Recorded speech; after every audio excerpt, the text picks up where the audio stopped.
standing where I'm standing right now because I have to tell you something. This is what the face of victory looks like, and it's awfully gorgeous. Let me hear you. Let me hear you. Did we win? Did we win, Colorado? It's overwhelming. It's overwhelming.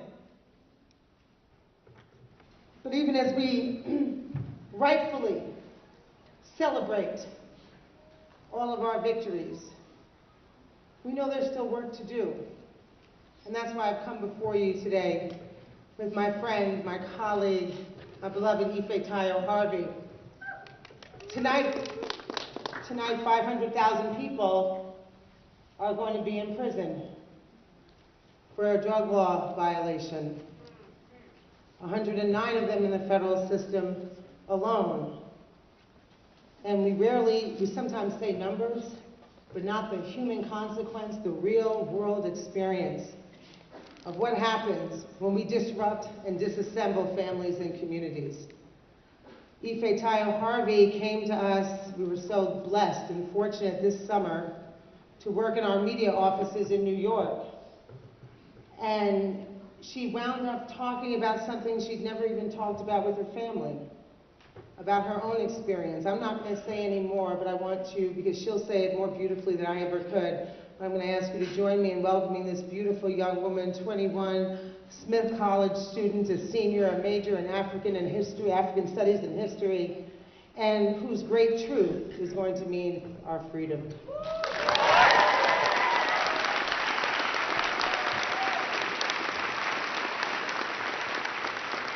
Thank you, Ashley. So, let's see. My name is Ife Tayo Harvey. I interned with the Drug Policy Alliance this summer. I'm originally from Charleston, South Carolina. And so I'm here to talk about my experience of having a parent incarcerated for a great portion of my childhood. I grew up in a family of 7 children. And I was known as being the really quiet and shy one. I really kept to myself and didn't really make much noise. But you know, I think I'm done with that phase in my life. I'm tired of being quiet.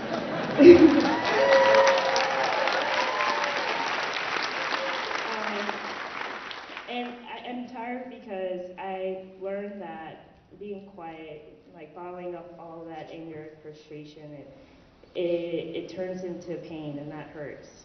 So, yeah, I also want to remind you guys that, like Asha said, most of the victims of the drug war aren't here with us today.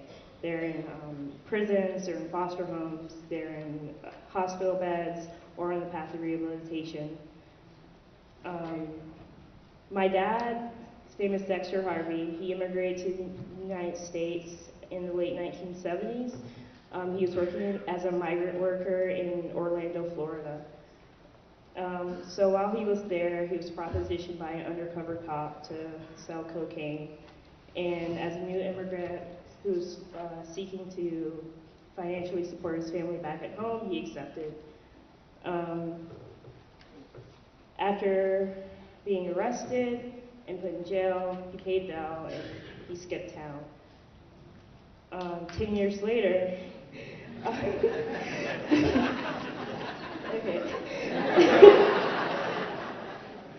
10 years later, my dad was arrested and convicted of cocaine trafficking and sentenced to 15 years in prison.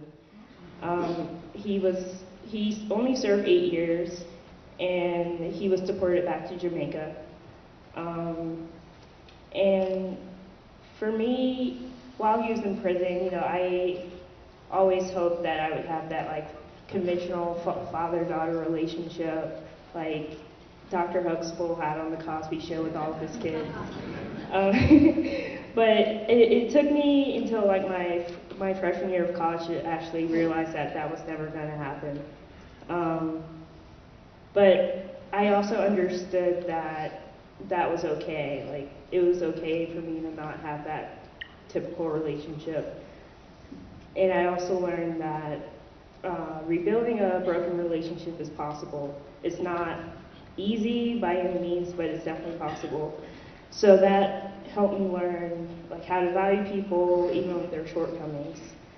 I want to tell you guys about my mom and my family back in South Carolina.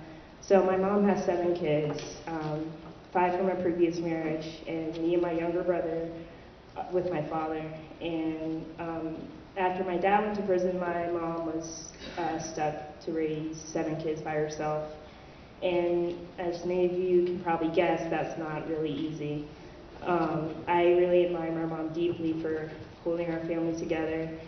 And you know, sometimes I wonder, like, how in the world did she do it? I asked her once, and like, how did you raise us without going crazy? And she said, reefer.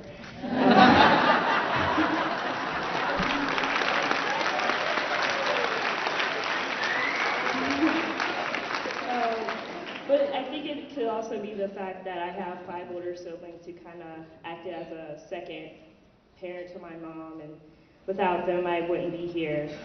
So today my dad, he works and lives in Jamaica. He's like a driver, mechanic, sometimes electrician, but even then he can barely afford to support me and my brother financially because of the high variance between the American and Jamaican economy. The last time I saw my dad, I was 16 years old. I was working part-time in high school to buy a passport and a plane ticket. And I didn't get to stay in Jamaica for a really long time, but I don't regret visiting. I got to be reunited with my dad for the first time in 10 years. I met my paternal grandparents and some of my cousins, and I got to see the country where half of my family is from. While I was there, my dad, he apologized for compromising our relationship and our family. But at that point, I had already forgiven him. For me, making sense of my dad's absence, it meant forgiveness.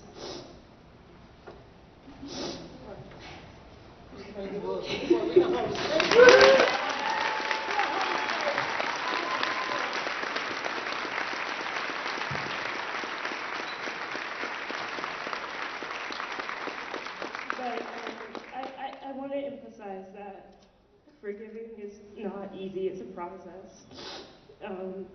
I'm still overcoming it, obviously. I forgave my dad for the implications of his absence. No basketball games, excuse me, no marching band competitions, no graduations. I forgave him for my struggle through depression and shame. I also forgave him for not being a positive role model to my younger brother. My younger brother is 19 years old. He's been arrested multiple times for marijuana possession.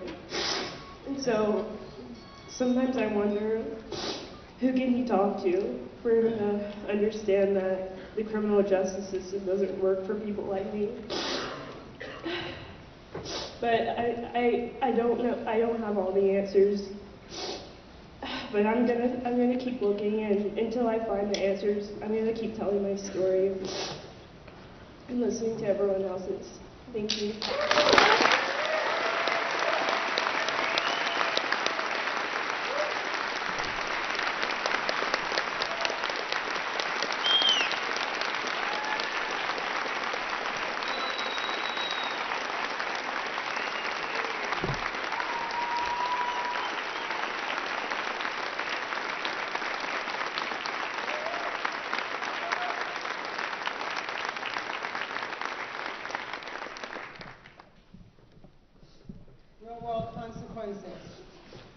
Real world consequences.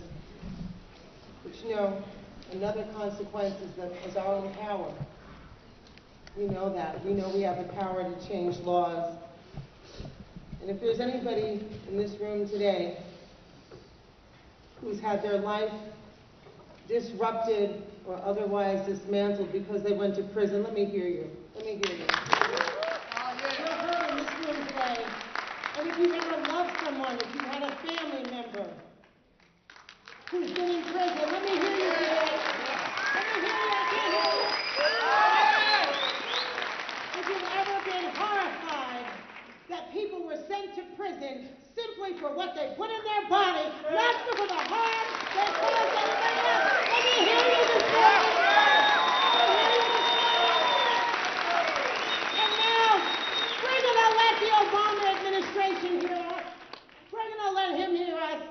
Because when Eric Holder stood before the American Bar Association in August and said that the laws needed to be challenged, we're here to challenge them. Is anybody with me on that? Yeah!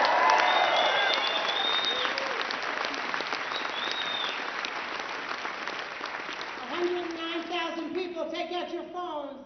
Who got a smartphone today? You got a phone? Who knows how to text this morning? Come on. I know Ira Glasser does. He sent me mean text this morning telling me my mistake. I know you got a phone, Ira Glasser. Come on. That's how the president of your board does you at 8 o'clock in the morning. Tell me what I did wrong, not that I was nervous. That's how they do you. So if you have a phone, take it out. And because of a generous contribution from Travis Maurer, we're going to be able to text for free. I'm going to ask you to join me in texting. And you know, it's so funny. People always make fun of the idea of 420. And yet thousands of people are sitting in prison. Fathers are deported because of marijuana laws. So when we text 420, 420, right now, got your phones up? 420, 420, we're going to text the word pardon. And we're going to send that message to Obama. So there on the screen, you're going to text pardon to 420, 420, which is given to us courtesy of Travis Maurer. It has a couple of other steps in there, but I'm not that tech savvy or whatever. So it's up there. So, but I'm going to get you as far as taking out your phone. Y'all with me on that? Y'all with me? And you're going to text the word pardon to 420, 420, and we're going to say set the captives free. Done? If you didn't say set the captives free, set the captives free. Say set the captives free. I can't hear you, Colorado. Set the captives free. Set the captives free. Set the captives free. Set them free. That's Colorado. Who can get you better than that? I can do it better by myself. Set the captives free. Set the captives free. And set the captives free. And join me in welcoming my friends, my colleagues, the Senior Policy Manager of Drug Policy Alliance in Colorado, the man who had the great pleasure of telling